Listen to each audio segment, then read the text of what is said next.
Hello, everyone, and welcome to today's episode. Today, we discuss a very important topic, pornography. Now, mind you, today's topic is not for everyone. There are people who have come to embrace pornography as something normal, as something advantageous. They've seen a whole lot of advantage that this gives to them. So this episode is not necessarily for you. Now, for the individuals who see this as a problem, who see shame in every other activities that is associated with pornography, like masturbation and all that, and you want to stop this, affects your productivity, affects every other aspect of your life, and you want to stop, you should be paying attention to this to the end, because we'll be discussing a whole lot of importance about it and the issues with individuals and ultimately the solutions. So with me, I have Simeon Peters, who I'll be discussing this topic with. Yeah, this is a very sensitive topic. Yeah. Right, because when it has to do with sex, pornography, and everything related to sex, we kind of avoid it in this part of our world, right? And I think we are getting to a place where we have to talk about this thing, right? Because not talking about this thing is part of what is creating the chaos, and the mayhem and the whole degradation that's happening to a generation. We're about to lose a generation because we are not talking about this thing. We're not providing solutions to this. But when we talk about pornography, what is pornography? What is pornography? Because the first time most people know what pornography is when they're experiencing it, when they are watching it, right? I remember many years ago, the first time I knew about pornography, at the time it was called blue film, right? That was what they called it in my time, blue film, and I remember how I bombed. I mean, I was probably just 2 something. And I was, where we were living, we had these people that we usually play football with, and all of a sudden, all the young lads went missing, and we went looking for them, and apparently they were in the room of one guy, and they were watching blue film, as we would call it. The oldest person there was probably 13 or 14. I was 11 at the time. I was confused. I didn't know what this was, right? But that was the first time, and that was the time that was when they told me that this was blue film. So, what is pornography? And if you're in my generation, what is blue film? What is it? Please enlighten us. It's important when we are discussing pornography that the meaning is understood properly, because it has to do with any implicit or explicit content, be it videos, images, audio, or literature that is intended to cause sexual arousal. That's what pornography is. It's not just the videos, but pictures, both literature, literary works, both music, any content whose intention is to create sexual arousal. That's what pornography is. So it means you can see pornography, you can listen to pornography, you can read pornography. Wow. This is amazing, because there are a lot of people who probably even think that the pornography is just based on what you see on the visual, right, on virtual reality, whatever it is, right? But saying that it is now, it can also be in literature form. Yes. It can also be in an audio form. Yeah. Can you also explain the level of impact that the literature, because most people, especially ladies, don't read, but they always read romantic literatures, right? And you just go speak to someone, they don't read, but what are they reading? A romantic literature, something. So I need you to help us understand the weight of the impact or effect that this has. And it's important. It's a very important question, because it's the reason why pornography is one of the most, if not the most difficult addiction to fight, because most people fight it in one dimension, and they don't know they still consume it in a different dimension. There are some of the songs that are being listened to is literally pornography. Amazing. Why? Because, like I explained, it's the intention and the content that makes it porn. The content focuses on sexuality, and the intention is to create sexual arousal. So you could listen to a song that explains sex, orgasm, female genitalia, male genitalia. You could literally hear the wordings in it. And for ladies, they could read novels that are erotic novels. That is pornography. And not just the video, the reason most people think the video of pornography is actually only porn is because that is the most popular one amongst the others. As a matter of fact, the literature shows that males consume more video. Males are more visual oriented, consume more visual porn than female who consume more literature porn. There are lots of things that female read that are erotic. Wow. So now let's narrow this down to the whole virtual aspect of porn, right? Because this is just like you literally said. This is part of what is causing a mayhem in our society, right? I'm aware that thousands of videos, and this is no exaggeration, are literally uploaded on the internet every single day. One of the research I bumped into literally stated that with the rate at which porn videos are uploaded on internet, right? If you are to watch a particular video, right, and you don't deliberately look for that video again, that the chances of you bumping into that same video will be in 150 years. Oh, wow. Yes. 150. 150 years. This is no exaggeration. This tells you that this is literally $100 billion industry. Yeah. Right. Yeah. And wherever there is this kind of increase in product is because of the demand. Yes. Right. Yes. It's because of the level of demand. Now let's talk about you because you said something that pointed on the male. Between the male and the female, I'm aware that the males consume more porn than females. More fact, statistically, about 71% of males consume porn and about 38% of females consume porn. Why is that? There are lots of reasons for that, but the most profound reason is this. We live in a world where we have females date across and above, and males date across and below. The reason for that is biological. That is, in the course of wrong decision making in any relationship, the females usually suffer more consequences. Pregnancy, more heartbreaks, because they are more emotional, they feel the impact more. So they get more choosing in picking a spouse. So they're likely to choose what is at their level and what is better than them. And males are likely to choose what is at their level and what is below them. So what that means is that in a normal world, you have more males without a mate than females. Because there is nobody choosing them. The criteria that females set to be chosen is very high. The bar is high. You have to have more money. You have to have made $1 million, a millionaire. You have to have this economic status and all that. Reputation, power. Exactly. And most males don't meet that status. It's a good thing that the female sets this so that at least choose what is worthy for intimacy. But the problem with that is that from the male's perspective, especially if you're a young male, is that you are left without any form of intimacy. And since males are actually highly sexual beings, they have to resort to whatever it is that is available to satisfy that intimacy.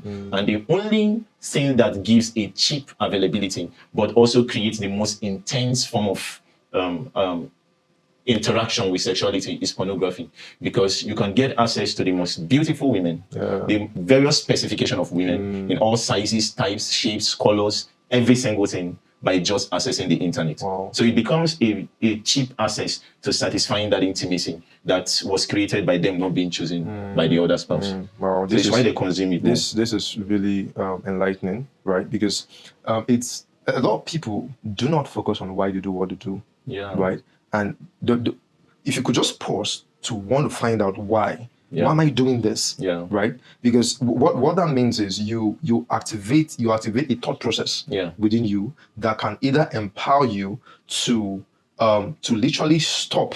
Right. Especially if you know the consequences of what that why is. Right. And talking about the why, and this is really so important. Every single time that you see an addiction being exhibited or manifested, is usually a response to an inadequacy or incompetence.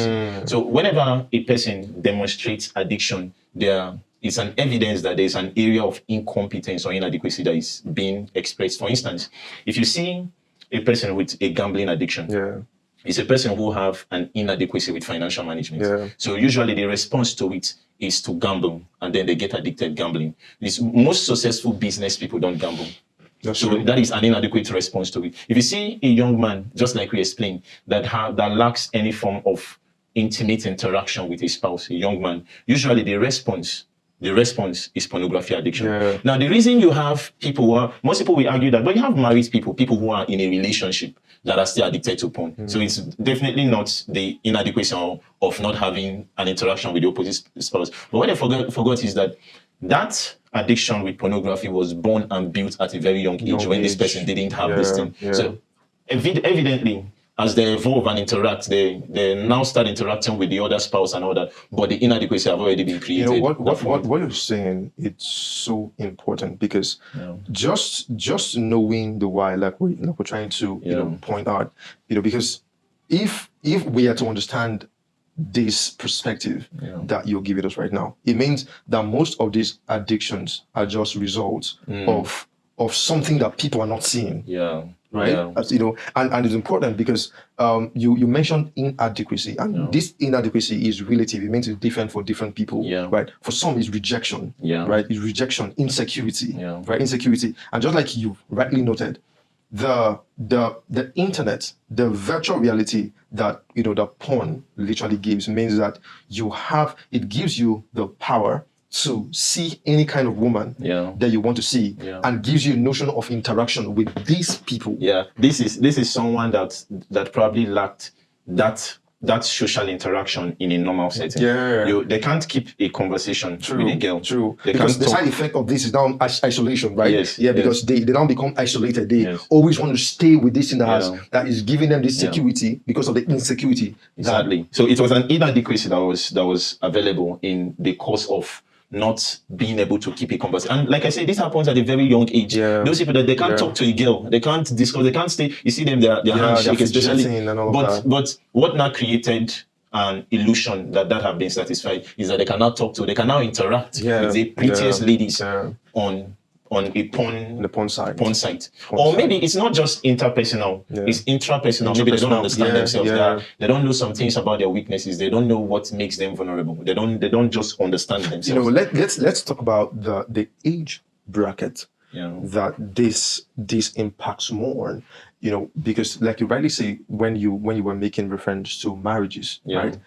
People who are addicted to porn as married couples didn't get addicted to porn when they got married or in their marriage. They got addicted to porn before marriage. And usually this addiction is born or better at a very young age. Research has it that the average age of people that get exposed to porn is 12 years. 12 years. I told you the first time I saw this was when I was 11, right? And this was young people, young people. And there's a lot that we need to put out here for people. Just like I literally said, it's about time that we talked about this, right? Because it's funny that not talking about this or probably even avoiding the subject is, regardless, the consequences are seen everywhere in the society. So this young age, why this age bracket? How this age bracket? How do they get contaminated with this virus? How does exposure happen? The age before teenage is pre-exploration. So it's a very important age and stage for every single young person, because at the age of 12 and below, they're pre-exploring. At the age of 13, 14, the teen age is where they really, really explore the things that early. It's a formative stage. Exactly. The early exploration have created what they should research or go into. So they use their teenage age to explore. So the reason why you have most people in their 12 and around that age explore pornography is because this is the stage where exploration is very, very heightened. The young mind, the mind is so inquisitive that it wants to find out things. And it's going to do that with every single thing that is around it. Because by default, everyone and everything around you teaches you.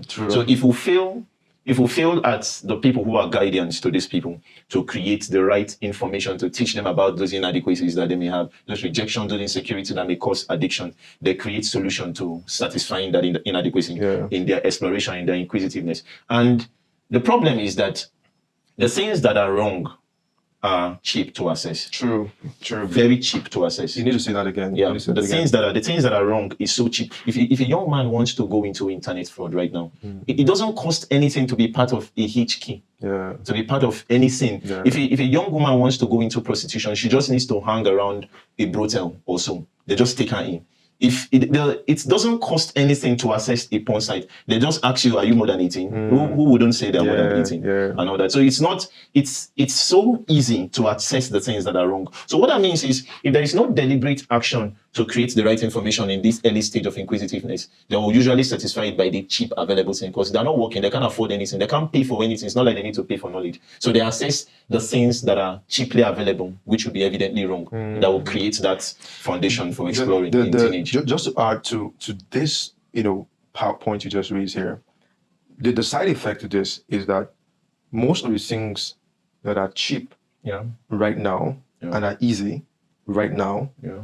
in a long run will become expensive. In the long run will become costly. It's going to cost you something. Yeah. Right? And the things that are expensive now, Yeah. the things that we call hard now, Yeah. in a long run will become easy for you. Yeah. Right? Because it's a law of cause and effect. Right? It's a law of cause and effect. And it's so important that what you just said, if we just can understand this, that wrong things are cheap. Yeah. They're cheap. That you're trading something valuable, something intangible for something that cheap. Yeah. Right? And it's your choice. Right? It's your choice. Let's talk about the choices. We were making reference to that age bracket. Yeah. Right? Do they have a choice in regards to the making decisions based on the options that society throws at them? I don't know how this guy got a hold of the first blue film we got exposed to, but I'm aware that it was this young guy, and he gave one of these boys access to his room, and he had, then we were using CDs, right? Yeah. And then, and these were CDs of porn. And this young guy probably just, saw a CD and he doesn't know what it is, right? And he just slotted it in, played it, and it's something, right? Something. Now, I know at that young age, the brain is still forming, just like you said, right? The brain is still in that formative stage. He was still trying to decipher what is this. Yeah. But at what point can someone make a choice? Will someone make a choice?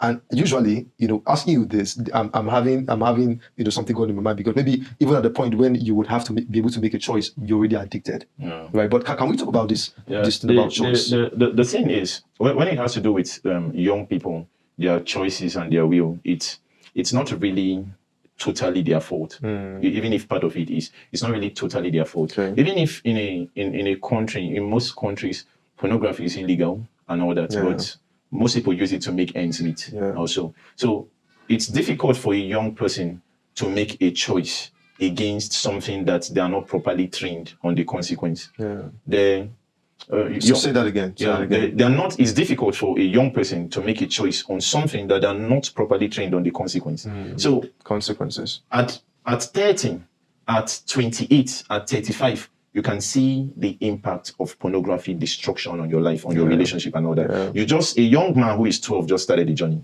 The only option that the guardians have is to tell them to stop. To tell them it's bad. They don't get to show them the consequence. And the reason why most the guardians and the people who parent these young people can't show them the consequence is because they don't know the solution.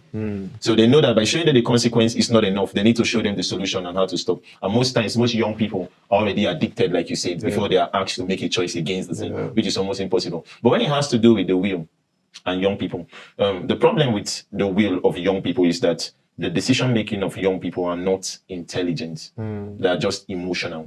So your mind revolves around what it chooses, what it feels, and what it thinks.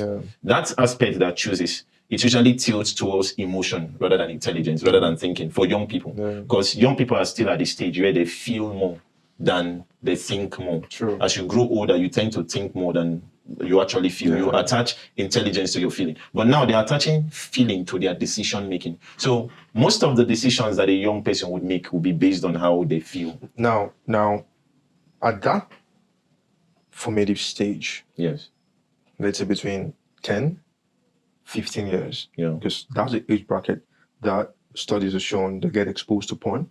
And from what you're saying, they do not have the power to choose. Right?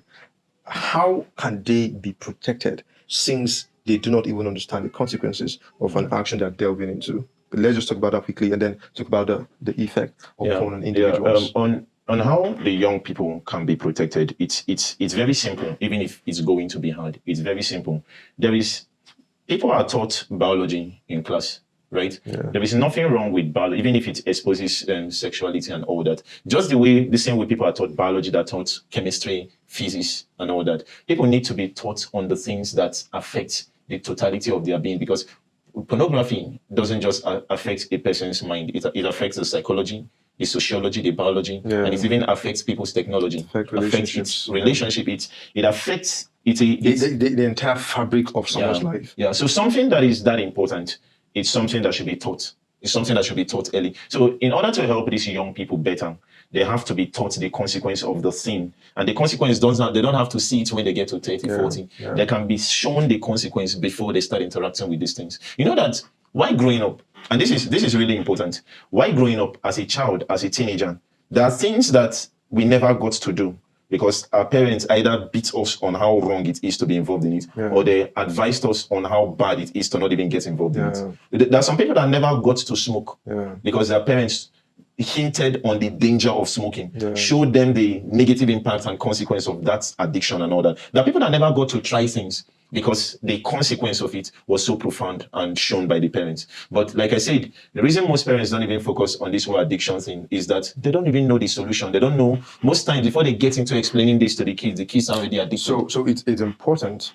It's important as parents, as guidance, for you to know that it is your sole responsibility to protect your teeny child. They do not have the ability to discern consequences of their actions.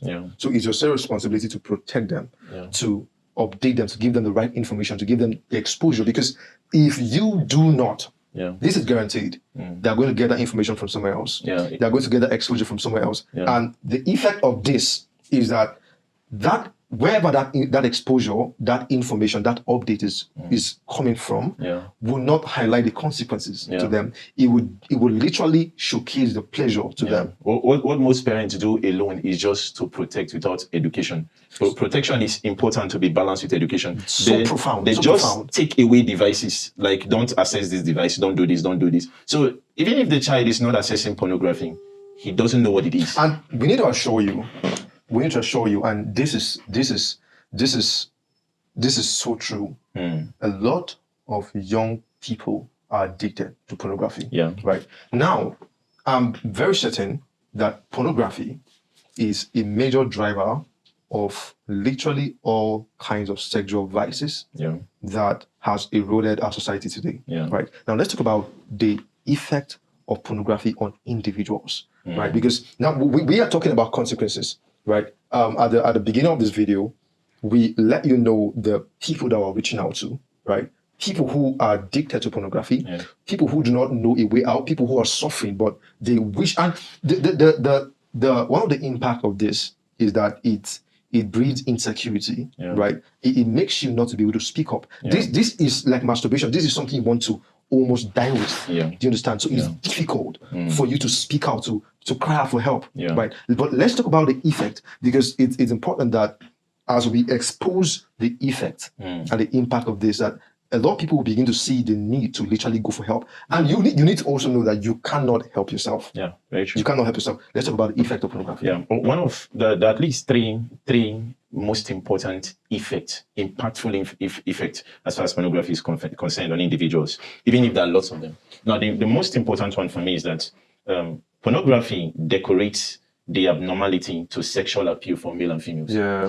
What that means is, if you've seen people who see things like BDSM as normal, to attach pain to sexual pleasure, the only place they got that mental configuration from is pornography. If you see people who delve into anal sex, anal sex, and every perversion and abnormality that has to do with sex, pornography decorated that mindset. And if you now outside that, if you see people that see this that have created sexual appeal and arousal around bustiness and curviness of female body parts and all that. Pornography did that. You know why growing up, the only thing that people see as the specification for female appeal in terms of being one or marrying a person is she needs to have a good character. Like light skin, fair skin, dark skin. It's usually she has to be tall, beautiful, and all that. Now suddenly it becomes she needs to be busty and all that. She needs to her backside needs to be voluminously decorated and all that. It has now become a specification, an unspoken specification for most males. Now the thing is, where did that come from?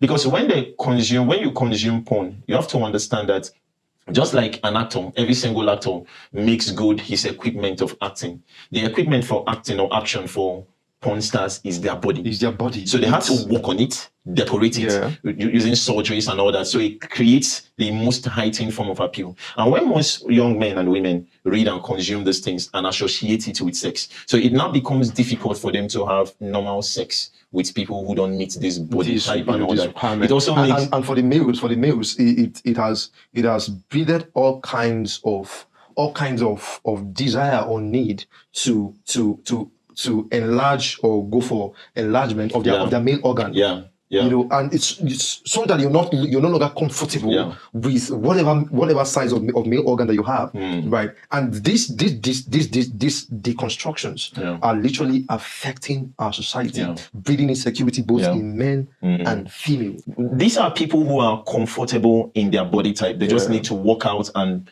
be healthy. But now they see a need to save up for some surgeries because it is something that was consumed by the males in interacting with pornography.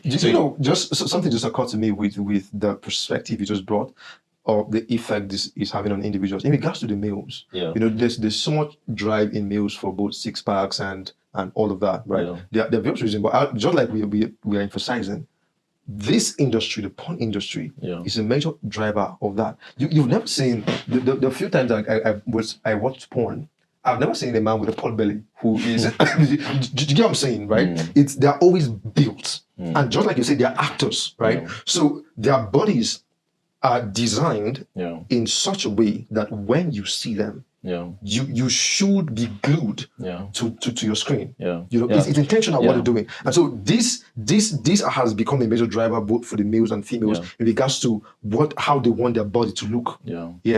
So there is nothing wrong with working out. There's nothing wrong with being healthy and all that. But when it becomes extreme to the point where it makes you uncomfortable with self to indulge in things like surgery to create sexual appeal, then you know that something has affected and deconstructed your sexual appeal for the opposite sex. Now, another profound problem that this has caused for individuals is it has affected people's understanding of sex, especially for married people. Not just sexual appeal, but sex. There are people that feel that they need to watch porn to know how to have sex. Sex is not something you learn from someone. It's something you learn with someone. Now, this last thing you said, sex is not something you have to learn from someone. It's something you learn with someone. Now, in our next episode, right? In our next episode, we are going to delve more intimately and in more detail the consequences, the effect, the impact this has on individuals, and also the solutions that we know that would help anyone who is addicted or who is suffering from this very addiction. We just highlighted the vices and the individual issues with pornography and all that. The most important thing when it has to do with pornography is the solution. Which we didn't get to discuss now, but we'll create a separate episode where we talk about the solution. If you're addicted and you have issues with getting over this addiction, solutions have been created, and we'll be talking about that in the second episode of pornography when we discuss this. So thank you so much for tuning in on this channel.